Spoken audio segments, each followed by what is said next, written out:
Inspirational Creatives, episode 251. This episode of Inspirational Creatives is hosted on the podcast platform Libsyn. If you're thinking of starting your own podcast and if you're looking for a podcast host, Libsyn is the podcast hosting platform that the Inspirational Creatives podcast has been reliably hosted on since launching in November 2014. If you'd like to give it a try, I'm pleased to share with you the promo code CREATIVE, which you can use on libsyn.com. That promo code is good for up to 2 months free trial. If you use the code at the beginning of a month, then you'll receive all of that month and the next month free.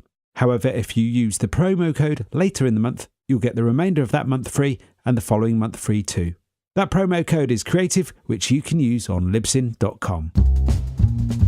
Welcome to Inspirational Creatives. I'm your host, Rob Lawrence. Join me every Friday as I chat with successful artists, producers, and creative entrepreneurs who share powerful stories and strategies. They can help you to create the life that you want. Listen each week as these inspirational creatives show you how to take your creativity to the next level. You'll learn how to create a sustainable business that inspires others and gives you the financial freedom and lifestyle that you want. Thanks for listening. Make sure you sign up at inspirationalcreatives.com to get free exclusive bonus material. And now, on with the show. Rob here and welcome to another episode of Inspirational Creatives. Today I have a very special guest and we're going to discuss one of the most common challenges, I believe, for creatives, and that's writer's block.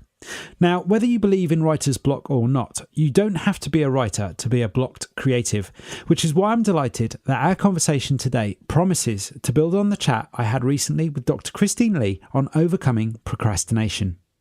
So my guest today is no stranger to the Inspirational Creatives show. In fact, this is my third interview with him on this series, and he's somebody that has coached me with my own writing and has been a huge inspiration to hundreds of other creatives too. He's a healer, a teacher and an author, and hot off the back of his recent appearance on Creative Life, I'm delighted to have back on the show, Dave Ursillo. Dave, welcome. Rob, thank you so much for having me back on, and hello to you, the listener. Thanks for being here too.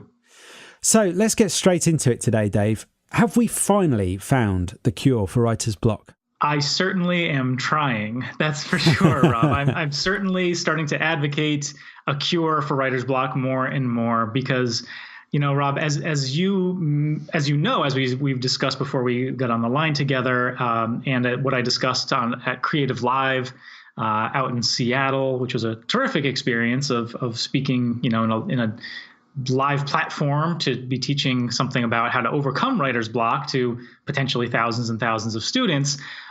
Writer's block is a really interesting concept to me because as writers, so I'll speak, you know, just assuming we're all writers here, but as writers, as creatives, we all understand that our words and our stories, the ones that we hear internally in our own heads and the ones that we express, carry a very certain kind of power, that the words and stories that we express end up becoming the lives that we live.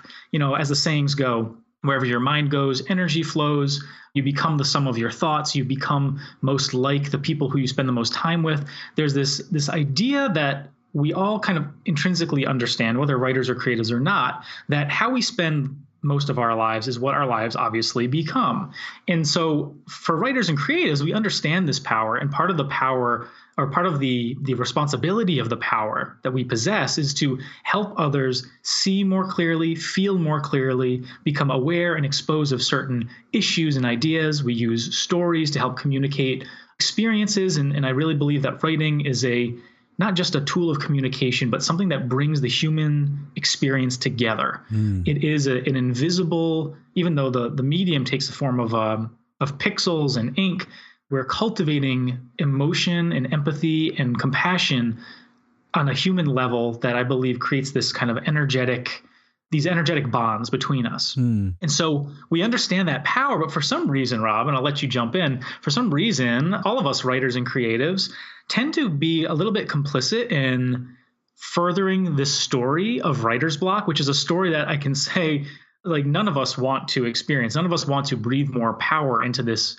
nebulous boogeyman of a monster called writer's block, but it seems to be the only way. This phrase is the story that represents a large and confusing creative struggle that makes us feel terrible about ourselves and like we can't do the writing that we want to do. And so I'm really kind of on a mission right now to challenge writers who, like myself, who know the power of our words and stories to actually try to check and pause and maybe rewrite the story of writer's block altogether. Yeah, it's fascinating just hearing you talk about it in that way there.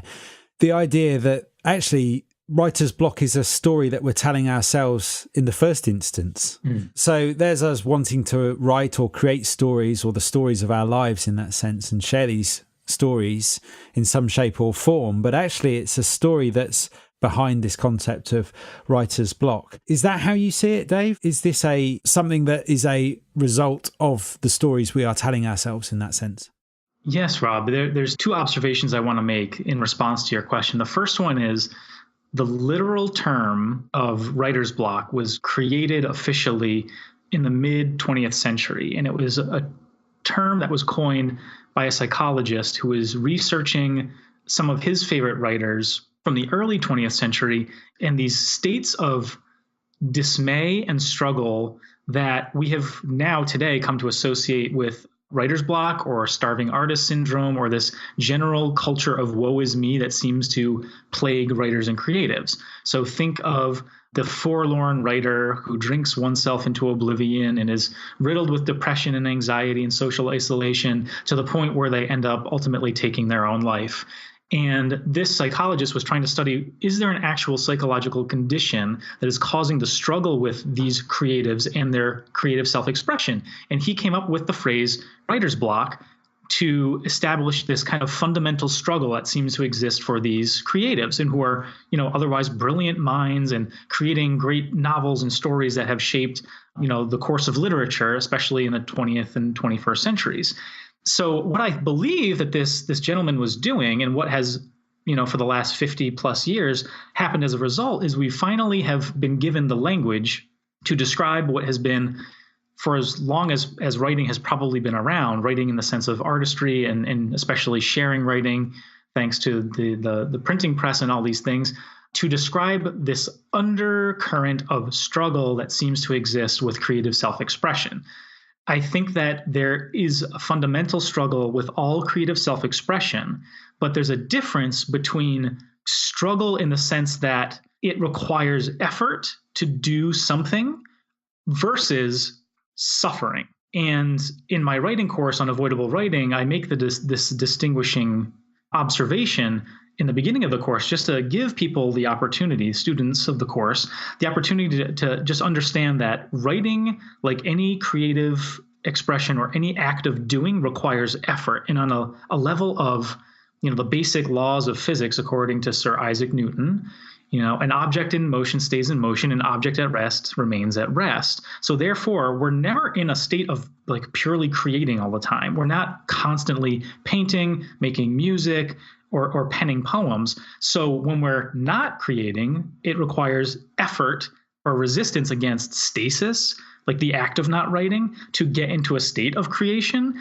And I think that struggle, that just like going from not creating to creating, is what we mostly feel as writer's block, but that's not like the result of feeling that struggle. The result of feeling that struggle is also what we call writer's block, and that's the suffering. That's the woe is me. That's the starving artist syndrome that gets ingrained as we as creatives start to associate our practices, the outlets of our self-expression, as being the source of our struggle. Not the outcome, but the source. And that's where the big problem comes in, because as creatives, when we start to identify the passion that we have for life, the curiosity, the desire, even just the fleeting moments of exploration and experimentation, which is to be creative, to just kind of see where it goes. We start to identify those as being the source of suffering. Then we get into a real deep, dark place where effort and trying and exploring and experimenting in life starts to feel like it is the cause of suffering, which creates this really dark, self-fulfilling prophecy where effort and action and trying and efforting and doing become a way that we dig ourselves even deeper into a hole, emotionally, mentally, or spiritually. And I think that that's why we have a lot of experts like your previous guest, uncovering what is procrastination. Like, why is procrastination even a thing? Like, if we know that what we want is ultimately good for us, like to sit down and journal a few days a week. Why do we not do it? And why do we not do it to such an extent that it actually harms us? It's a question that's actually been pondered by the great philosophical minds throughout human history, even going back all the way to, I believe it was Socrates who coined a term, which of course the term escapes me now because it's, Latin and I don't speak Latin or know my Greek, but in attempting to understand why human beings seem to defy their own human nature because of emotional distress.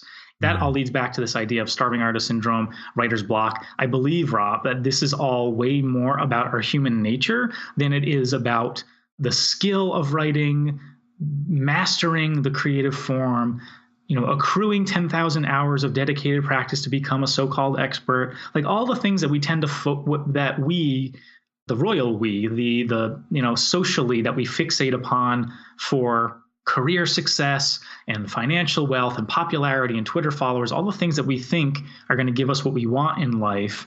That's what we focus on when we're trying to become a better writer, a better podcaster, a better creative. And it's true that we need to build skill and develop a sense of artistry and voice and a unique edge that feels good, but also is resonant with other people, readers or consumers or customers. But it's only, in my experience, when we come into relationship to our craft as a reflection of a relationship that we have to ourselves, that we can defy the woe is me stigmas that seem to be existing hand in hand with creative practices. So my job, my role is to be a guide and a teacher to creatives like you who is listening on the line to become more aware of how the stuckness, the stagnancy, the procrastination that you're feeling is probably more an expression of something that's going on internally with you and probably elsewhere in your life, and probably not just on the pages of your journal or in your creative medium. I believe that writing is a reflection of the writer. I believe that when the writing is flowing, it's because the writer is flowing. When the writing is stuck, I believe it's because the writer is stuck. And that's not a personal affront to you. It's just how human nature is. It's how we all experience life in the day-to-day experience of being alive. The further I go, Rob, the further I find myself pulling in my teachings from or I should say the lessons I've learned from yoga, from travel, and just being a human and relationships and all these things. They're also applicable to the written word, and that ultimately becomes about becoming an author, how to write a good book. But I think the human side has to come first, or at least be hand in hand with those bigger efforts, because otherwise we get stuck in these cycles and it's really hard to break out of them. Hence writer's block, starving artist syndrome, woe is me, and so on and so forth. Yeah, that's fascinating, Dave. And what I found revealing there is this concept of how writing is a reflection of the writer, what you just said there. And that's fascinating to me because in some respects, when we adopt the label writer, we're putting on a hat, we're adopting a certain role when it comes to our creative work, if writing is our creative practice. But what you just said there kind of opened my mind up to think, well, actually, maybe what it's revealing about the writer is it's not just about the creative element of that writer or the creative role of that writer. It's about a more holistic thing that's going on here from all aspects of our lives. So when we're getting stuck with our creativity, it's not necessarily the creativity that we're getting stuck with.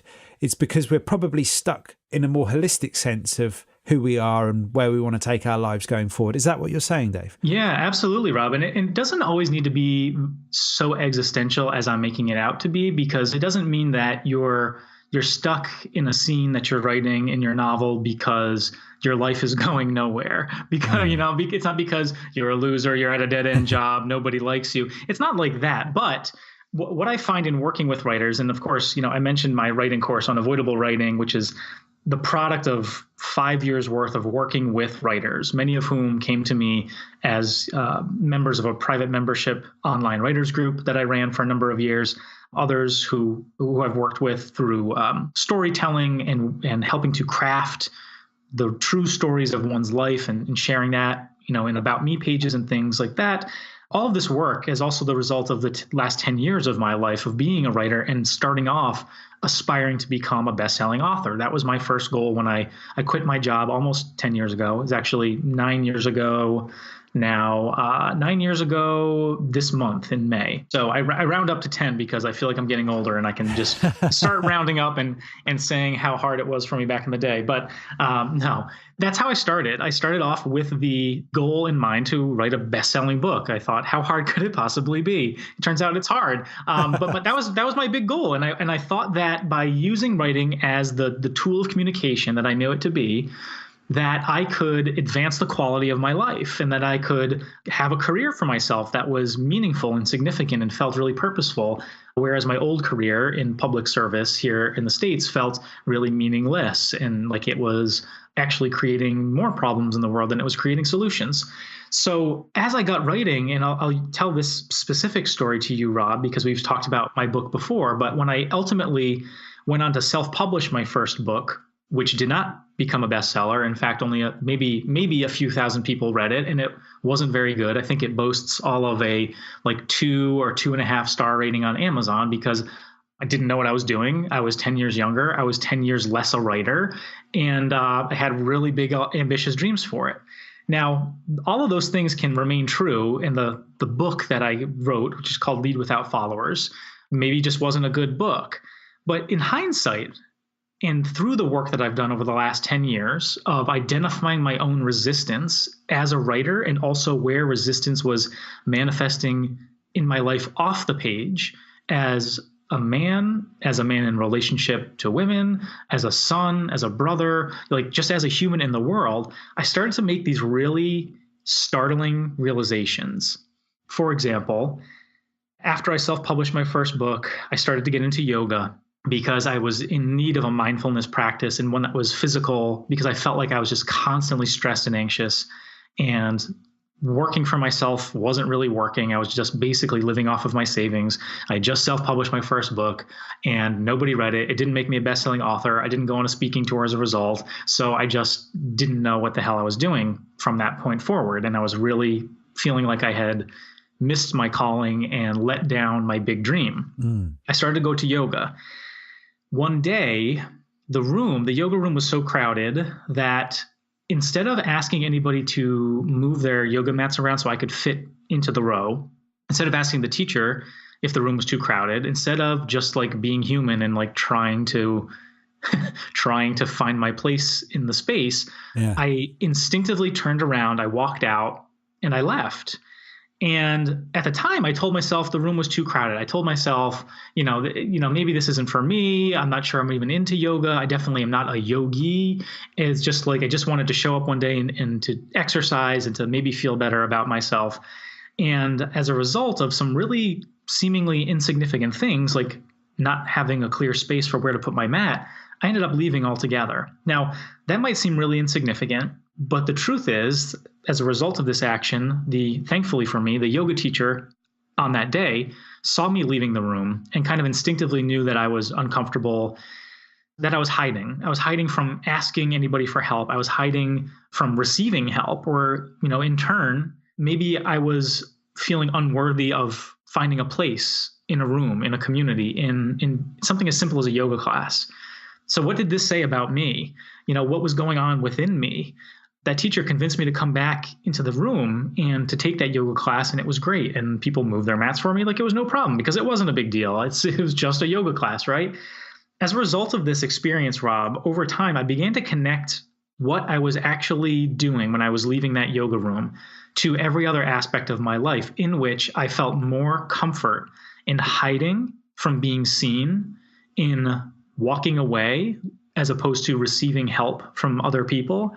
This all led me to an awareness for a shadow or some psychological, emotional kind of like bad habit that kept manifesting in my actions and in my day-to-day life that I wasn't fully aware of until these moments started to manifest. And I was like, what the hell is that about? And why did I do that? So as these subconscious actions started to make themselves more and more known, I got to realize that I had a deep sense of shame and insecurity about who I was that made me feel uncomfortable in doing as little as asking somebody who I didn't know to move over for me. that felt like, that used to feel for me like I was intruding on somebody else and actually adversely affecting their life by asking for a little bit of help in such a small way, like being in a yoga room. Now, I say all that to say, the weeks prior to me having this experience in the yoga room, I tried to self-publish a book that I hoped would be good and that I hoped would put me in a place for being recognized as an author and help me become a speaker and help me have an identity in the world where I could start to feel meaning and purpose with my life. So the question that I would ask you, the listener, is how do you think I could ever possibly rectify those two things at the same time? How could I possibly write a good book if clearly I was so uncomfortable asking a fellow yoga student to move the mat for me?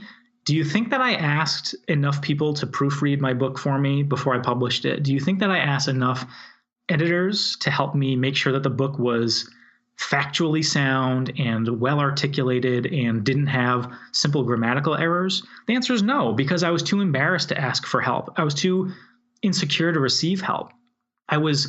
Even though my dreams told me I was going for gold, I was going for the big stage, I wanted to knock it out of the park, I wanted to write the best book I possibly could, this undercurrent or this shame script, this self-limiting belief was sabotaging my creative work because I wasn't aware that the shame was causing me to hide behind my computer and hide from getting help and hide from receiving help. I didn't beta test my book. I didn't have a mentor guiding me through it.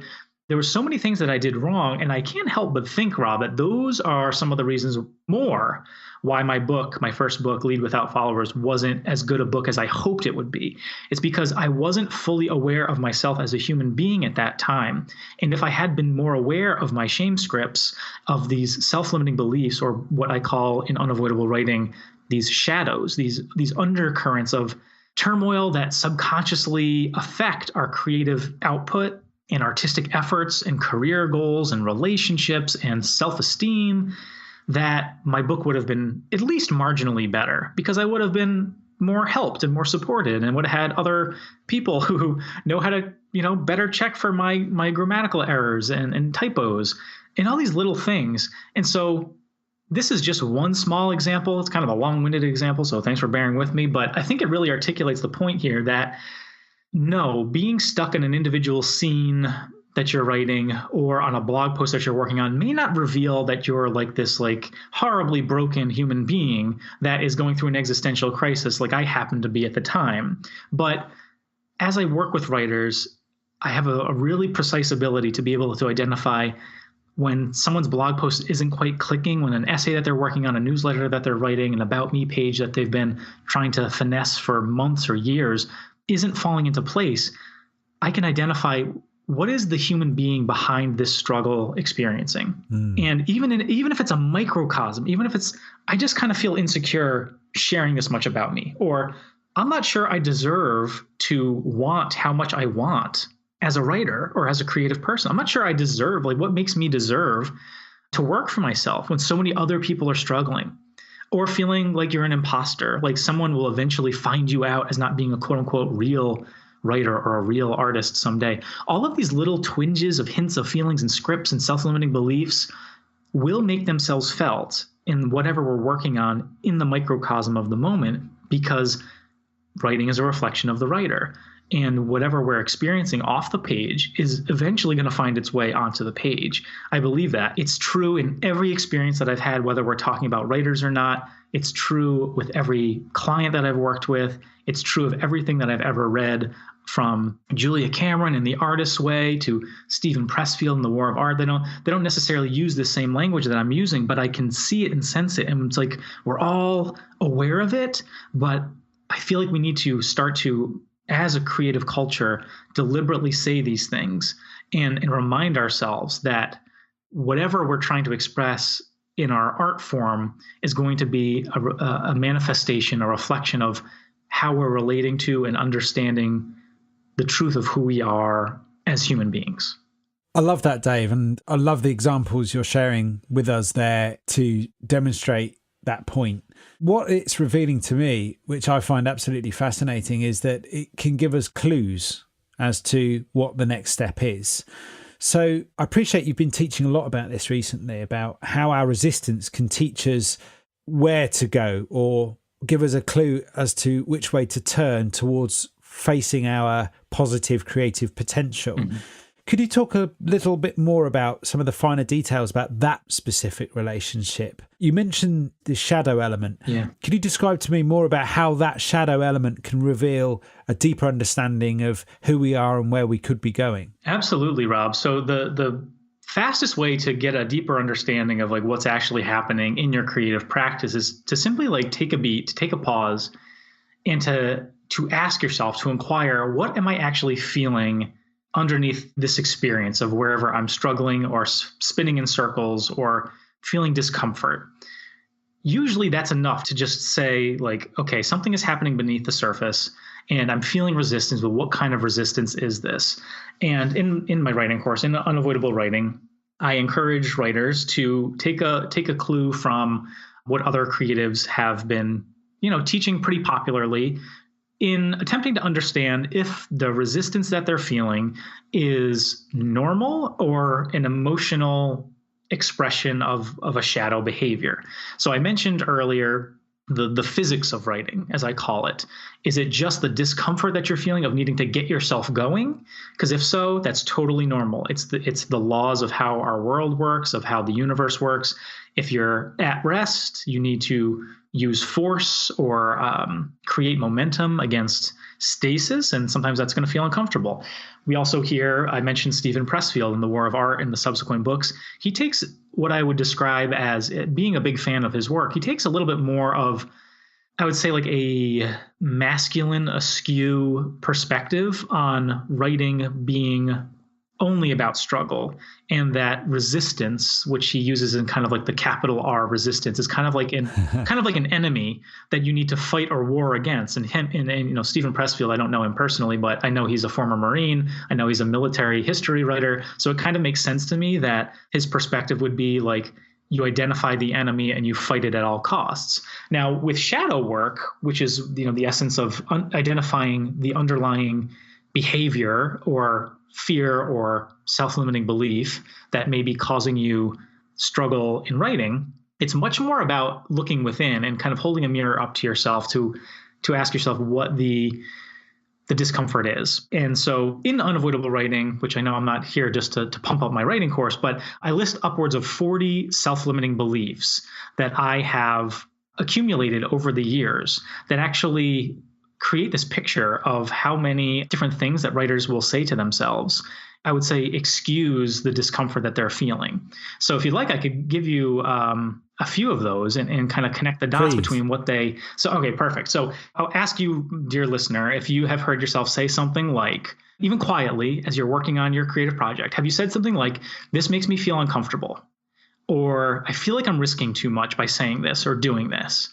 Or, you know what? I really have no idea where all of this is going. Like, is it even worth it? Is it even worth the effort? Now, you might say that these expressions are very normal. They're very normal, kind of like objective reasoning, like, just kind of checking yourself and questioning if the effort that you're making is worth it. Because as human beings, we all know time is limited, energy is limited, resources are theoretically limited, and we need to make sure we're making the best use of our time. So if you're saying something like, this makes me feel uncomfortable, or I feel like I'm risking too much, or especially I don't know where this is going, you may not connect it, as I do, to an underlying script, which is saying that you're actually afraid that your creative practice may be, it's not only causing you an essence of fear or worry or discomfort. I would wager that you're concerned deep down, if subconsciously, that your writing practice, the effort that you're making, the goal that you have, may actually unintentionally create more disharmony or uncertainty or disruption in your life if you keep doing it. This is what I call the fear shadow. And it's not about you being petrified or cowardly and you just need to put on a brave face and like summon courage to get through it, as typical writing advice or creative advice will tell you. They'll tell you just press on, like just get through it. But if you're actually really feeling uncomfortable, like the new blog you're starting or the book that you're working on will cause a misunderstanding between your husband or wife or partner and you, because you're asking for more time to sit down and work on your creative outlet, and they feel like they're getting stuck with the short end of taking care of the kids or paying the bills or cleaning the house or whatever the responsibility is. If your practice is creating a feeling of disruption in your life, in the essence of your food, water, shelter, safety, and security, like those basic human needs, you're going to start to associate your creative desire as being a cause for disruption in your life, for being a cause of a lack of control in the things that matter most to you. And so this is just one of the three shadows that I talk about and I've come to identify the starting point for a lot of creative people, because Rob, I'm sure you can relate to this. It always begins by how do you start? How do you find the time? Where do you begin? The basic questions that we ask ourselves subconsciously have a lot to do with, how do I fit this into the life that I'm living? How do I add something without taking away things? Because oftentimes we're all feeling too busy, too overwhelmed, inundated by attention span grabbing bells and whistles and social media and all the things that in modern life kind of overwhelm us. So how do we find the time? How do we find the energy to just start to do more of what we want to do without it compromising the rest of our lives? And so this is a perfect example of a shadow, of a fear that is probably founded in good reason in how your mind is subconsciously assessing and weighing the pros and cons of doing more of the thing that you want to do, create, express, explore, play, make, endeavor, try, while also worrying that those efforts may cause disruption, discomfort, uncertainty, instability in the course of your day-to-day life. Yeah, I can relate with that, Dave. And that's quite insightful in many respects. Something that came up on the podcast series quite some time ago, I think when I spoke with another writer, Amanda Turner, was this concept of a fear of success in some respects. Yeah. And a theme that's evolving for me during this conversation today with you, Dave, is this thought that I wonder, are we setting the stakes too high for ourselves? Are we pinning too much on the outcome, and that's what's immobilizing us, rather than just focusing on the next necessary step? I guess what I'm saying there, and perhaps to add to that, with what you're saying there in terms of the lifestyles that we lead today, is less more. I think so, Rob. I think it's hard because the way that we are hardwired as humans on the one part is to just simply, make decisions about what do I do? And so that's kind of what I was alluding to earlier about, how do I even find 15 minutes of journaling? Where does it fit into my life? It doesn't sound like much, but it's an emotional commitment in a lot of ways, right? Which has real repercussions amongst all of or I should say, when weighed against the responsibilities that we have, obligations, commitments, all the things we need to do for work, for family, for just self-care, for health, well-being. And then there's the other part of the equation, which is how our social values, our shared social values, skew our perception of what matters. And when I say our, I'm meaning mostly the Western ideal of career success, of what we typically measure as being successful and meaningful and valuable in life, which is, of course, to have some sense of purpose or identity in the world, to make money, not only to provide for yourself, but to accrue enough wealth to pass it on to children, to make a mark on the world, make a legacy of that is ideally positive on a lot of civilization. But when we're making that decision about which path to go, where do we go, what do we choose, these are obviously very big questions about the overall fulfillment of our lives, right? But our society, the social values that have been imprinted upon us are that more money is good, more status is better than no status, more followers means you must be doing something right. So the money, the fame, the acclaim, the status, the title, all of the things that we ultimately know on the one hand can be helpful, but are at the end of our lives rather superfluous because you can't take them with you. We try to make decisions, I think, instinctively, saying, which path do I choose? How do I invest my time that's going to create the most success, wealth, fame, happiness, joy, for me in my life. Our society tells us that this is how we have to think. This is how we begin to dream as children when we're told you can do anything, you can be anything. If you could be anything, like what would you be? It's never said like, hey kid, you can be your whole self. And like, no matter what you do in your life, you can still be the whole of who you truly are within. It's always, I want to be an astronaut. I want to be the president. I want to run a company. And that's all fine. But as adults, we need to kind of check that impulse to say, well, if I can't be a best-selling author sitting on Oprah's couch someday, then what's the point of me sitting down with a journal for 15 minutes in the morning? Those two things are incongruent, I should say, with one another, because there's value in the moments that we spend investing in our self-awareness. There is value in taking time to check in with yourself, with what ideas feel like they're wanting to express themselves through you, with when you feel called by the muses, with just kind of checking in and say, like, what is the story that I have been living lately? And is this a story that I want to be sharing with my family, with my friends, with myself? The reason that this is all so valuable is because when you use a personal practice in self-awareness to stay mindful of how you're feeling, how you're moving in the world, what you're experiencing, and how the subtle clues and hints of your soul are expressing themselves through how you're feeling in the words that you're sharing, the thoughts that you're having, you take all that investment of time and energy with you. Nothing of it is wasted. It's like there's a saying in yoga that no effort on the path of yoga is wasted. And that doesn't mean every down dog makes you better at down dog. It means more spiritually and philosophically that when you work on being your whole self and being the best version of yourself, that no effort in that practice is wasted. It all comes with you. And even though you can't see it, and even though you can't maybe quantify it with a dollar amount or a number of Twitter followers, because you journal every day, it's not going to mean that you have 1 million Twitter followers or something. It does mean, however, that how you move in the world will necessarily be better. And I mean that you'll be better because you will be more in tune with yourself. You will have less flare-ups of anger or outrage or shame or guilt or fear that are going to disrupt what you actually desire from your life.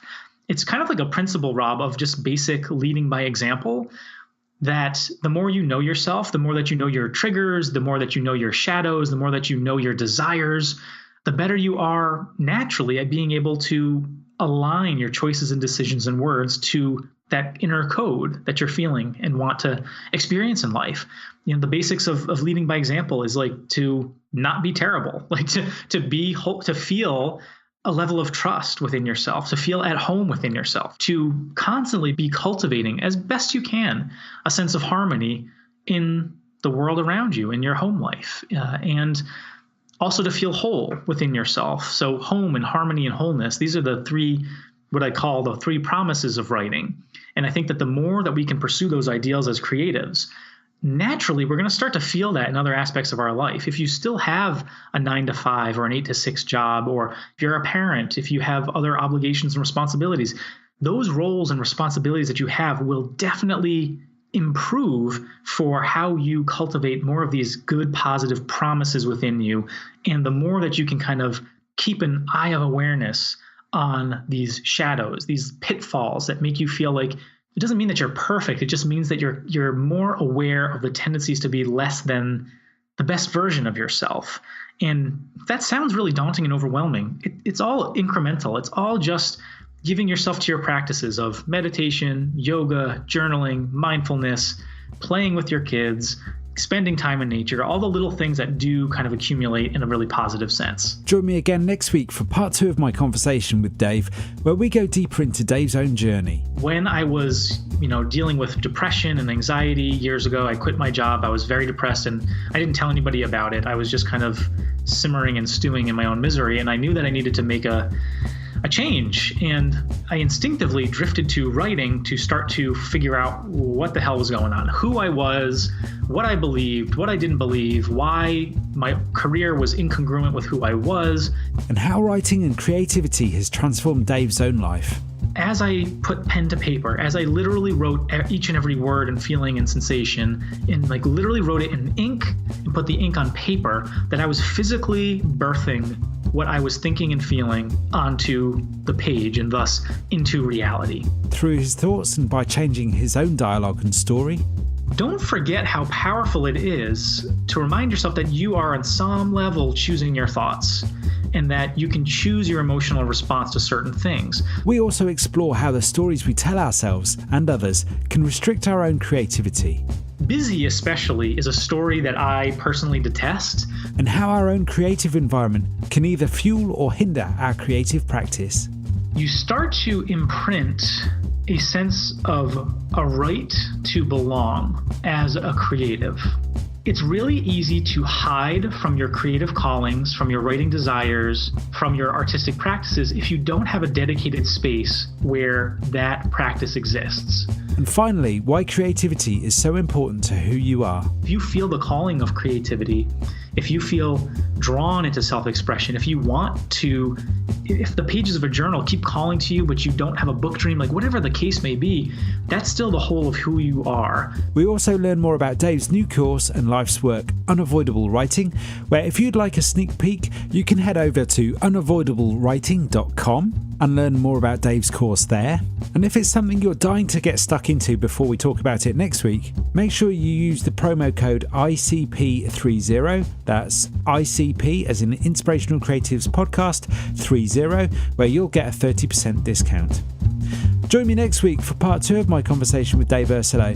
I look forward to catching up with you then. Thanks for listening.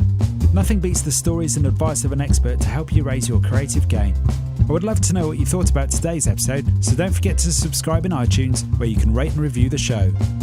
If you like this episode, I invite you to share it on Facebook or Twitter with the one person you know who will benefit from the wisdom shared here today. You can find the show notes on inspirationalcreatives.com/podcast. If you have a burning question or a great idea for a guest, head on over to inspirationalcreatives.com/contact, where you can connect with me there.